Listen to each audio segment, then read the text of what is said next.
I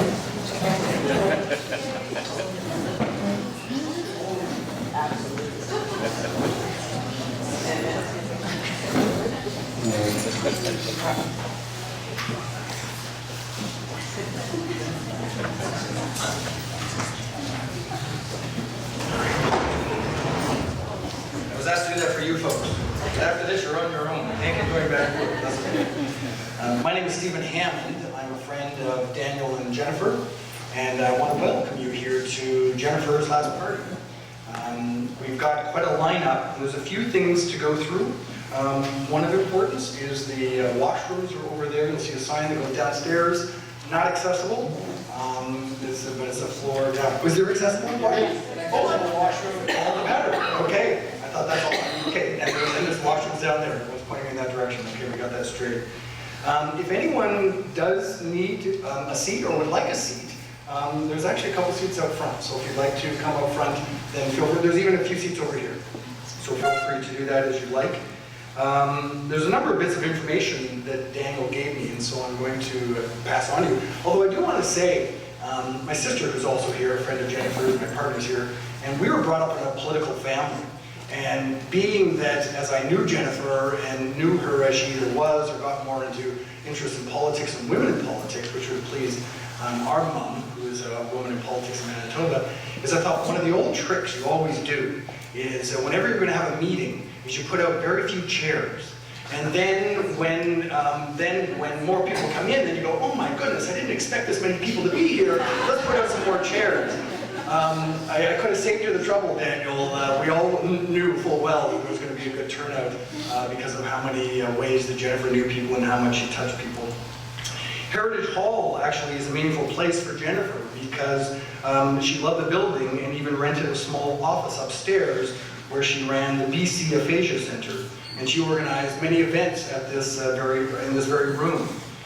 We put a short program together, in particular, a number of people with Daniel's encouragement, put together a program that covers a number of chapters of Jennifer's life. And because of her love of writing and books, we thought it was especially appropriate that we should consider these in chapters of her life. She volunteered for many years, as a matter of fact, at the Writers' Festival, so this is appropriate. So the first person I want to call on is actually to explain chapter 1, and that's growing up, and that's going to be her brother, John Paul Sweeney. John Paul was Jennifer's older brother and partner in crime in the early years.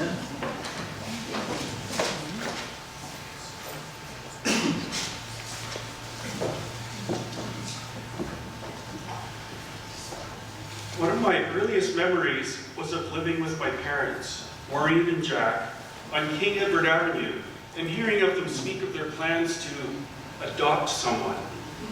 I had no idea what that meant until one day, Jennifer became part of our family. Jennifer had been born to Maureen's sister Betty, so when Jennifer came to join us, her Aunt Maureen became her mother became Auntie Betty, and my cousin became my sister and a new friend. Jennifer enjoyed getting to know her new neighborhood on our family walks, checking out the colorful gardens and watching for butterflies. On one hot sunny day, when she desired to get outside, but Mom and Dad were too busy, the two of us set out on our own for a long walk. Nearly 2 whole blocks. Clothing optional. Jennifer also was delighted to make her acquaintance with another member of the family, our dear Mitzi, whose affection for humans ignited Jennifer's lifelong love of cats. Before long, we moved up the hill to a house in the Dunbar area on 27th Avenue, a family-oriented neighborhood brimming with kids of all ages, and Jennifer became immersed in a world of new friendships, beginning with the Higgins and Murphy kids next door, and then growing her network in an ever-increasing radius, much more than 2 blocks. She developed her spirit of generosity and goodwill as a founding member of the local Kids Brown Baby Club, her first charitable organization. When we boys played war over in the McFadden's backyard, Jennifer joined a small group of girls who approached us, advocating for peace and love. She acted the part of the angel Gabriel in the annual neighborhood Christmas play, bravely holding her tired and quaking arms up high over her head through a very long scene. An explorer by nature, Jennifer readily shared with me one of her great discoveries, a brand new frosty snow cone machine. And the party got started until I found out it was supposed to be my surprise birthday gift several days hence. Yet, in those early years, Jennifer was quite shy in some ways. One morning, she was so reluctant to go to her first grade class at Immaculate Conception Elementary School that after leaving the house, she instead hid in the lilac bush beside the back stairs. Dad quickly spotted her there, reassured her, and escorted her the half-block distance, delivering her safely to the classroom. She began to grow out of this shyness when, with our younger brothers Bill and Tom now on the scene, she had to learn how to cope with a male-dominated sibling majority, and she did so most effectively. Our parents' passion for politics rubbed off on young Jennifer, who performed with great zeal in an election campaign rally song and dance troupe known as the Liberal Girls Who Wear Their Hair in Curls.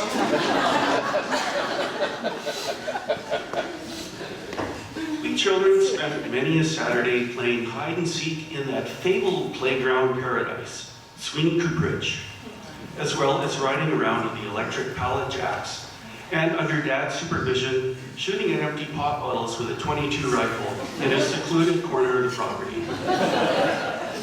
Through her later years at Immaculate, Jennifer forged her team player skills, engaging in school politics and active in sports. Jennifer especially loved being on the school volleyball team, and once in a fierce match against another school, she broke her wrist diving for the ball. Also around this time is when Jennifer first signed up to participate in a 2-week-long summer adventure at a mysterious place called Camp Latona. These experiences and others were pivotal in Jennifer's early development and for all that was to come.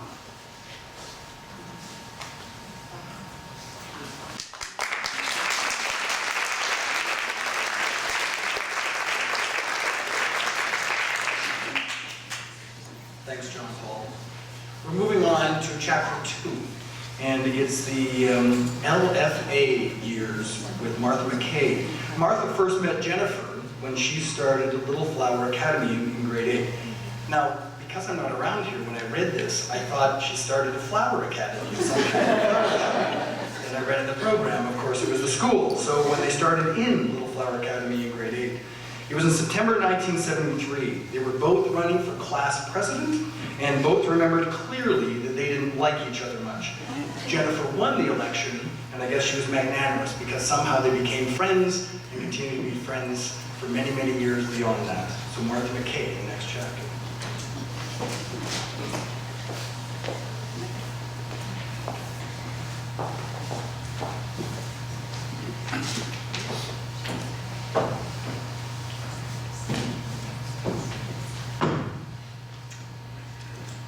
I'm honored to speak to you today on behalf of all who knew Jennifer during her high school years at Little Flower Academy. Jennifer's high school years are a significant chapter in her life, largely due to the deep and enduring friendships she forged at that time. I hope my words adequately paint a picture of the young Jennifer Sweeney who brought so much joy and laughter into our world. Our beloved friend was strong in body and mind, athletic, competitive, spirited, stubborn, curious, sometimes moody, driven, so very funny, and oh so very smart. I mean really smart, and gifted with an amazing memory, but you all know that, don't you? Jennifer was one of the few girls in our graduating class who took Bio 12, Chem 12, and Physics 12. Since in those days, LFA didn't have a modern lab or a qualified science teacher, Jennifer Jennifer got to go up to Vancouver College every day to take classes with the boys. Some of us were a little jealous of that fact, but a little less jealous when we looked at the size and content of her textbooks. Jennifer's love of books was apparent in high school. In the more mundane classes like religion or English, Jennifer could be found either covertly reading or openly napping. The reading would happen because she was bored, and the napping would happen because she had stayed up the night before reading into the wee hours. And Jennifer was selective about what she read even back then. Well, actually, I do remember an exception when the happy hooker got passed around. Jennifer didn't shy away from that, but then we were being taught by nuns and we had to get our information. But for the most part, Jennifer liked well-written books best. Then and now, I have felt a bit sheepish about some of the books on my bedside table not being Jennifer-worthy. The brilliance of Jennifer was her incredible intelligence, parceled with her ability to fully embrace life and not miss out on the fun. In high school and beyond, Jennifer could crack us up with her bang-on imitations of our teachers and visiting priests, and of course, the nuns.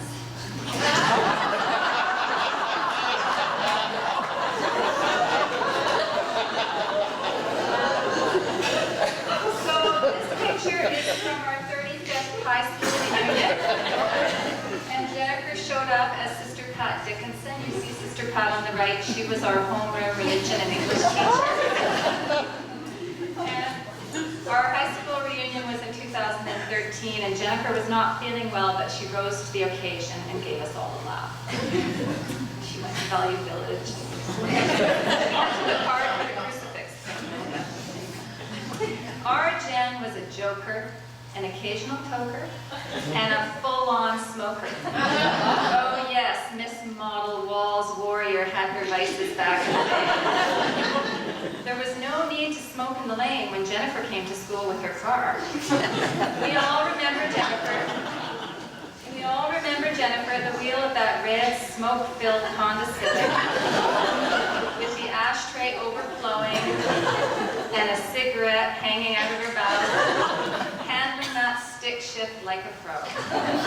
If you moved the textbooks off the back seat, you could pile a lot of people into that car, and we did. Coffee at McDonald's between classes, tea at the Normandy in South Bramble, or massive muffins at Beano's on Broadway.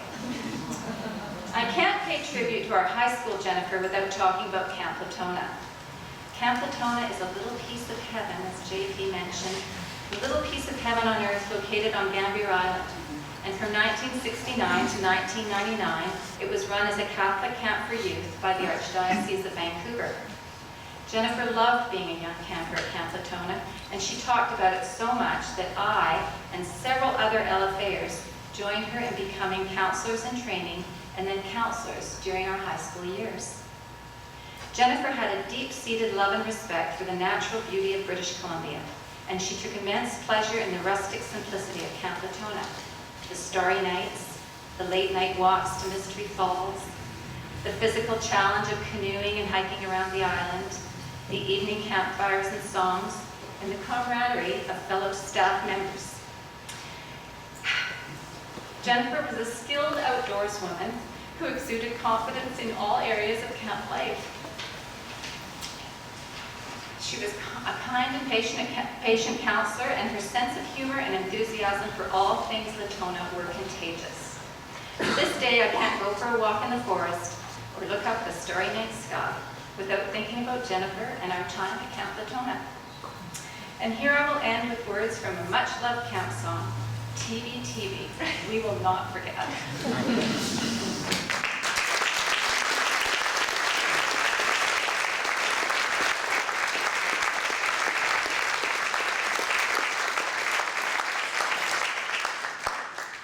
Thanks, Martha. We're now moving on to chapter 3, where Jennifer spread her wings. We'll hear from Joan Clark. Joan is another old friend who went to high school with Jennifer. She's been a constant presence in her life.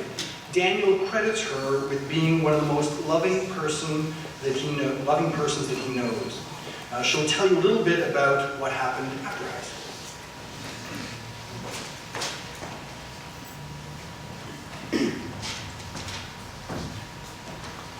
I am not a public speaker.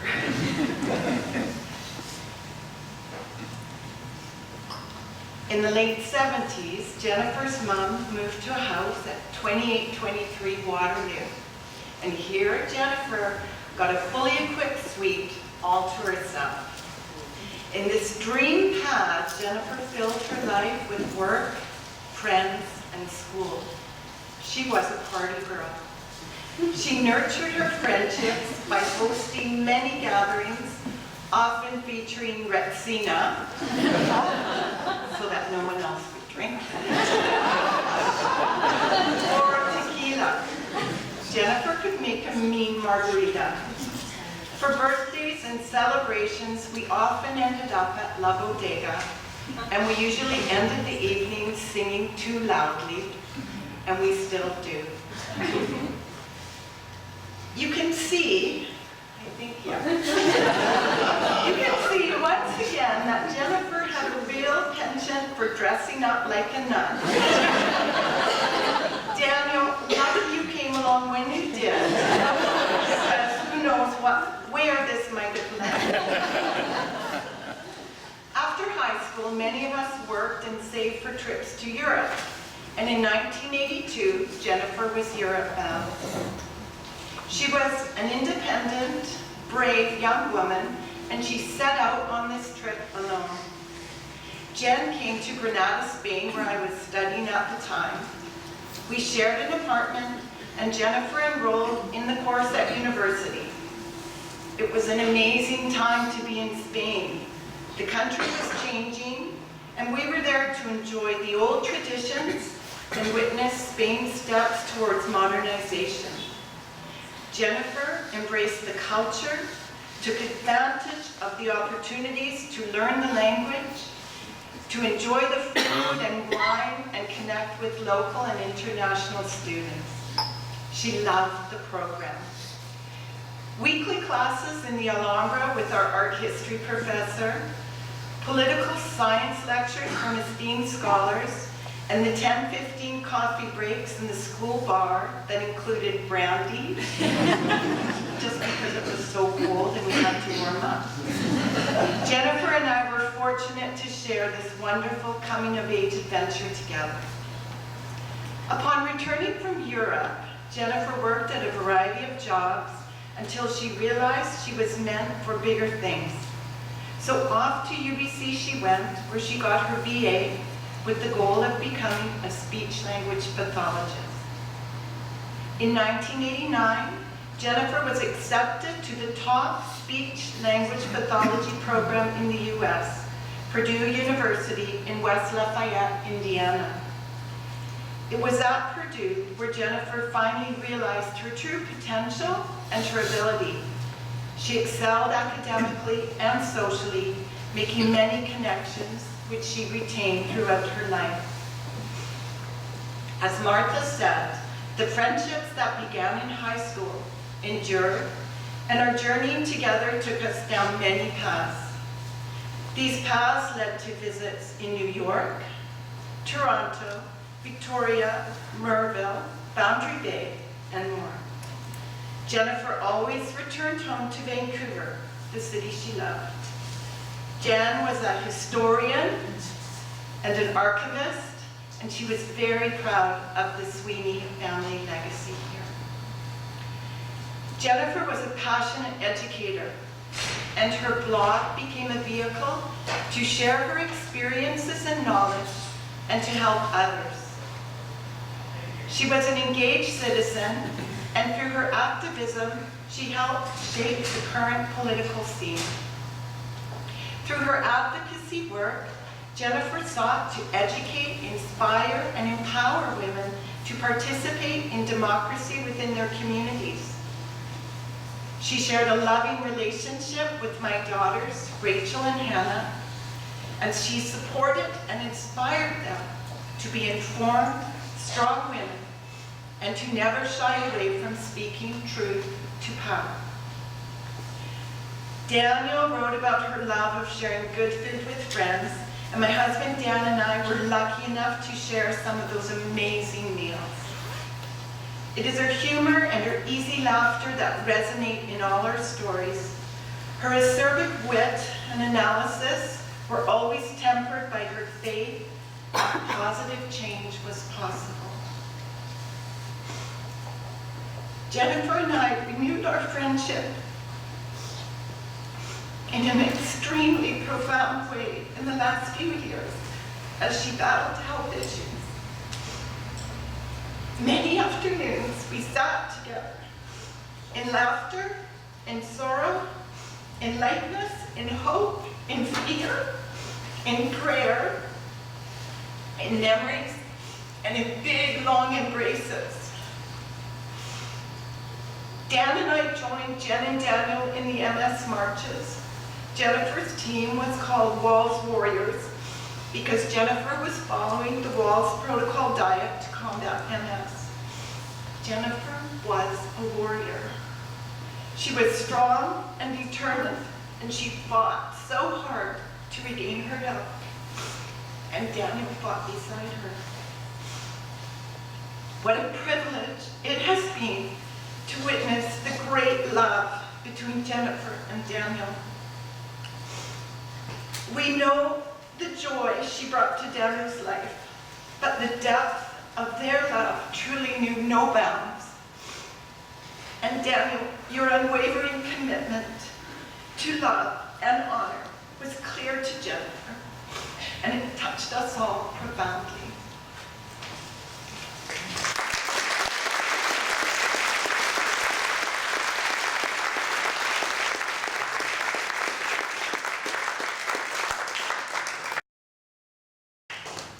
Well, Joan, you can no longer say you're a public speaker. You did a brilliant job.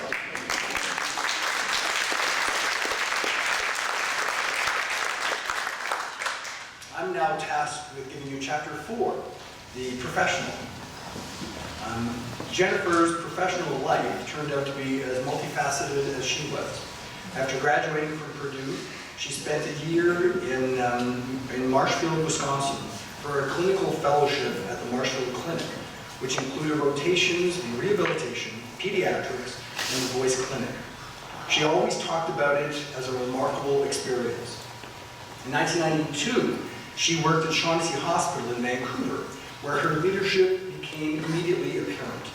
When the government announced the closure of Shaughnessy less than a year later, she returned to the U.S. to work for Sound Home Care, a state-licensed nonprofit agency in Olympia, Washington.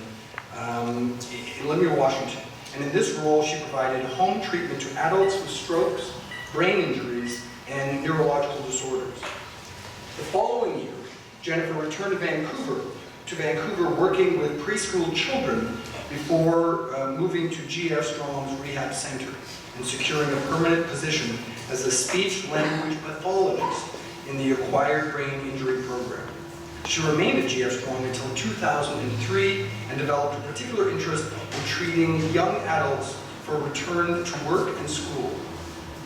Her devotion to her patients was rewarded with many accounts of remarkable recovery and touching testimonials from patients and their families. In her gentle way, she made a huge difference in many people's lives.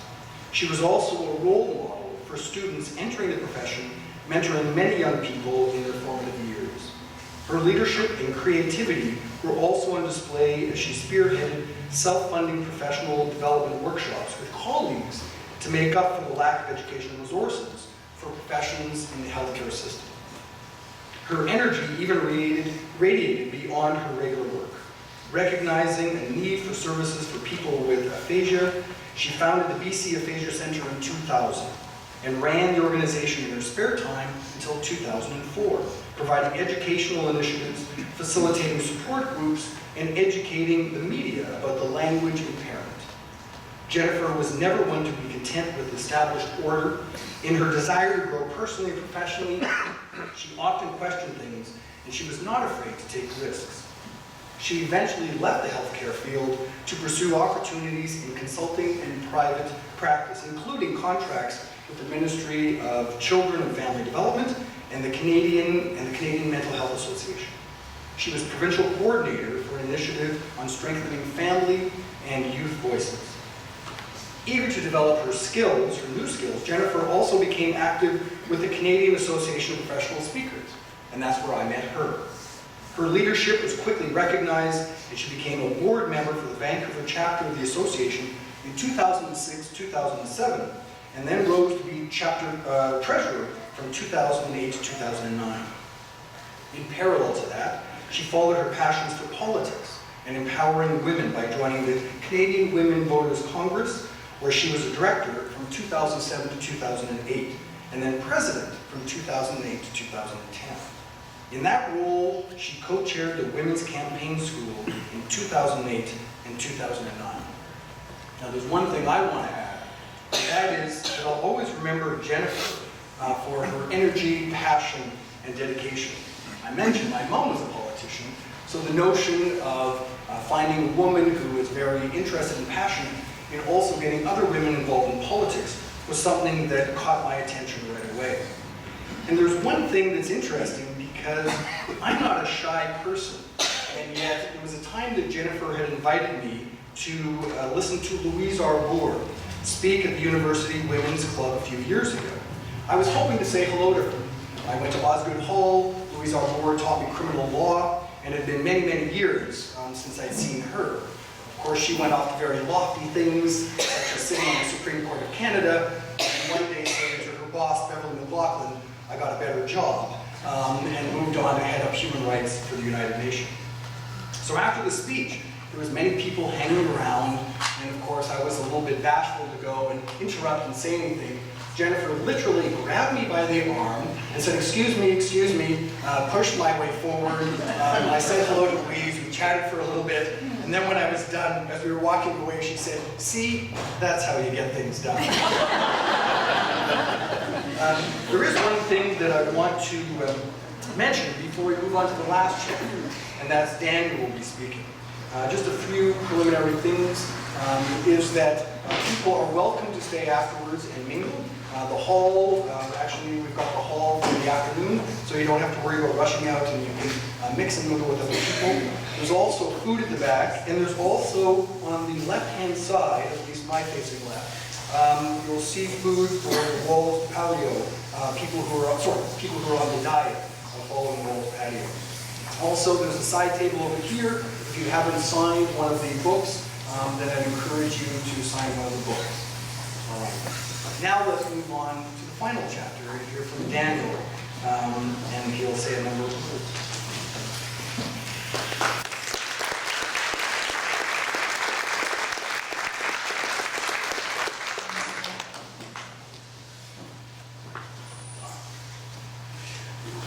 Well, Jennifer was a lifelong learner.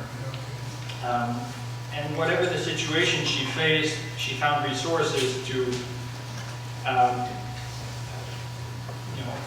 get what she needed and to understand what she needed to do. So you won't be surprised to hear that she took a course to meet me. It was called I'm Ready for a Relationship. And it covered things like how to build your confidence when meeting people, something you'll understand she did not need. But what she did need to overcome was her fear of intimacy. Having been adopted as a baby, she had an issue with this. You make yourself vulnerable when you build attachment in a relationship, and so this having been adopted, this was a deep-rooted issue for her. The course also got her thinking about what she wanted to find in a partner. It encouraged them to build a list of the traits that, the qualities that you want in your partner and finding a mate. And her list included 44 traits. So I still have it. I didn't bring it with me, but I have it. So armed with this, she went went to the internet, her favorite resource of all times.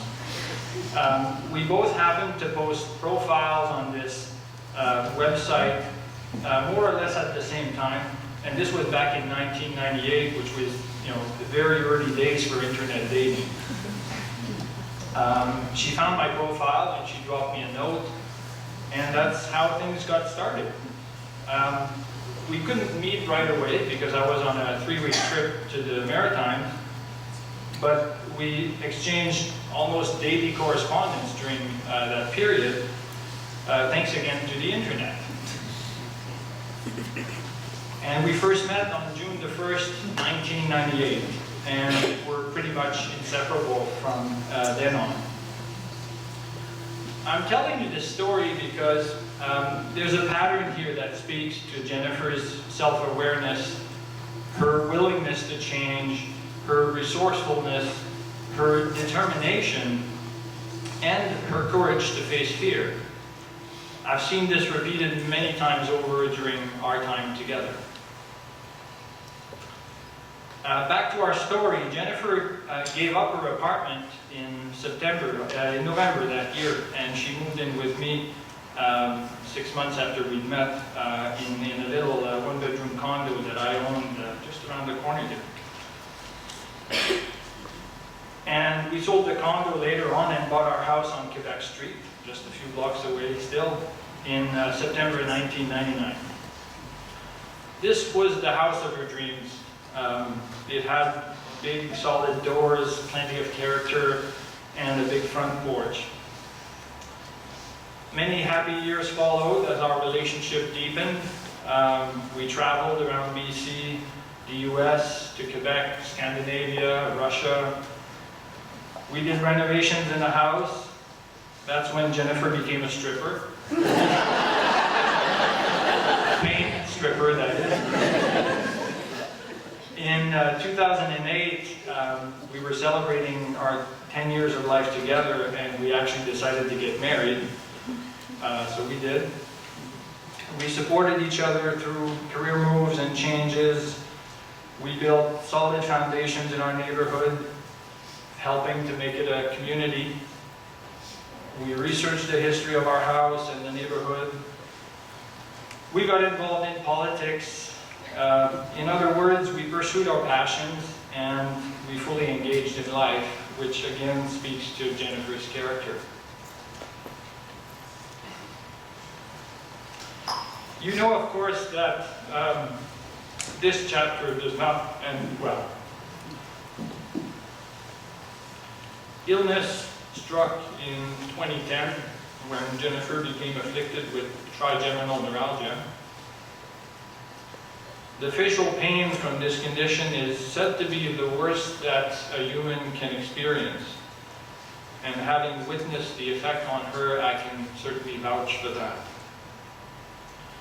What we didn't know at the time was that the underlying cause of her TN was actually multiple sclerosis. That diagnosis would only come at the end of 2012, after much difficulty being heard because her presentation as an MS patient was so unusual. Jennifer would face enormous challenges over this final phase of her life. She faced them with great courage and an unbelievable determination. She became an advocate for herself and other people facing TN and MS. She documented her story on her blog as a way to reach out. She became a volunteer patient to educate doctors.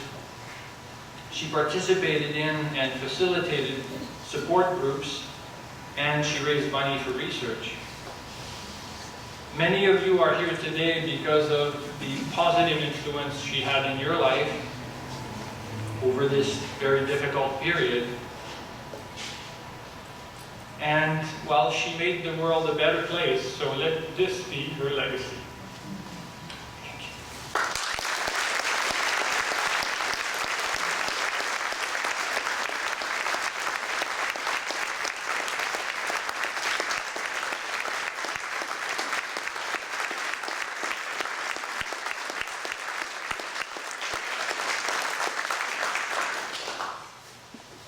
Daniel said that Jennifer always credited him as being a common force in her life, and he credits her for making him a better man. And we can see it. It's also very interesting when he talks about all the things that she's done, because how many of us here in this room have been hit up for donations for the various things we do? Luckily, I wasn't disappointed to not give. We always gave with pleasure because we knew she was involved so much. The finale is actually going to be a video, or it's going to be a slideshow with the song Bruce Coburn's Festival with Friends, and it's courtesy of Martha McKay, who we heard from earlier. And I will move this back.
Some of us live and some of us die.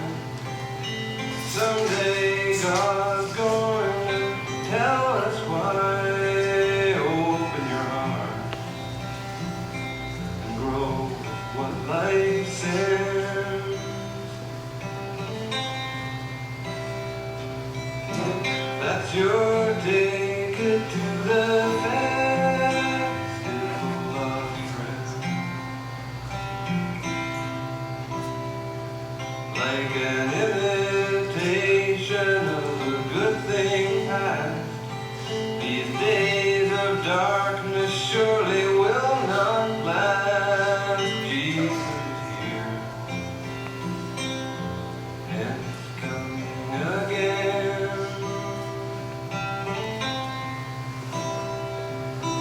to lead us to His festival of friends. Like Snake Highway, sheet metal ballet. It's just so much snow.